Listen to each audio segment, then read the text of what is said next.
So we're not having these like months or weeks leading up where we're like, okay, we're looking for sales. It's like we've already taken the time to book our following month. And then we get excited about that. Right. And then we have our goals and then we make our goals and it's just like all around exciting. So you say pep in the step, definitely. Michelle McCombie, and I've been in insurance for about 2 years, and I am a home and auto specialist. That's something that I do love is like knowing the clients by name, or like there's no reason why I can't pick up the phone and start a conversation that's like still laughing and engaging, and then we're like, okay, let's go to the business part of it. I would say on average, we deal with a lot of families, so that could be, parents or even multi-generational. A lot of people are doing that right now. So I feel like those kind of clients that have multi-product, so home and auto, like I said, family, those kind of things, I feel like those are definitely our more common clients that we have. So I was trying to make our sales, right?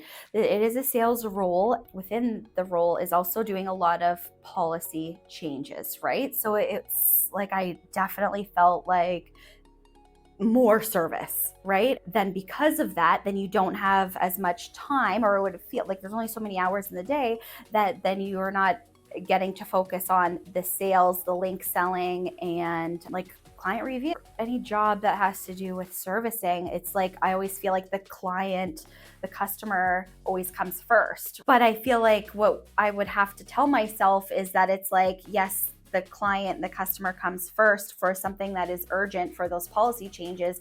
But at the same time, these clients that need a client review, these clients that need to have their home maybe, insured with us as well, like that still has to equally be important. And it is kind of hard just to focus on what is like the most like urgent or pressing, right? And then your day's derailed with something else. So it is hard to kind of create that like focus time. I feel that something I've learned is to definitely like put it in your calendar, right? And then hold yourself accountable. So we would meet once a week and create goals that were attainable. And then what I liked about our meetings is that we would talk about the goal, see how I could meet, give tips and tricks on how to achieve that goal. And then the following week, when I made it, we would be able to increase it and see what that looks like. What is working, what is not working.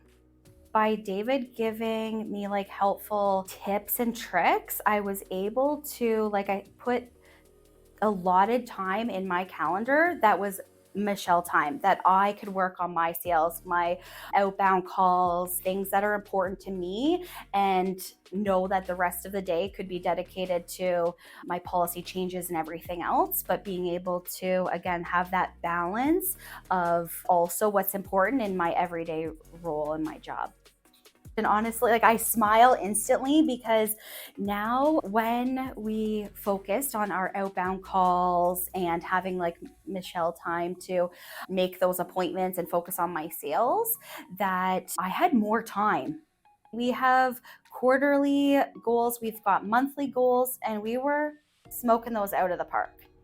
My time with H2H, I definitely feel more of a salesperson than maybe like a task oriented, right? So now I feel having my calendar a lot more open and not necessarily focusing on policy changes and the daily tasks, that I'm able to spend more time on my sales. And then when we were talking about, maybe it was like 80% policy changes and tasks versus my sales. Now what's happened, it's shifted that the sales are there. Then what's my priority is now what's taking up more of my time. I looked forward to our weekly calls.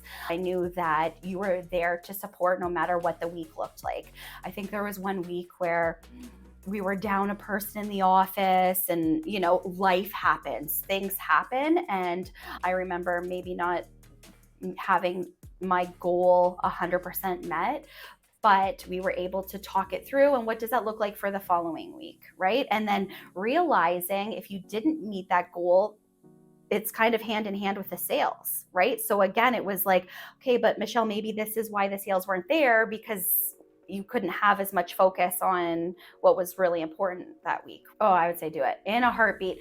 The excitement that we had like in the office with all of us, like having our own individual goals with you, but being able to still support each other. And like, how did your call go with David? What did he tell you this week? What did you learn from him? Like, just all these little tidbits that we were able to take away and just like become closer as a team, even virtually, right? And yeah, it was just a really good, fun experience. Okay.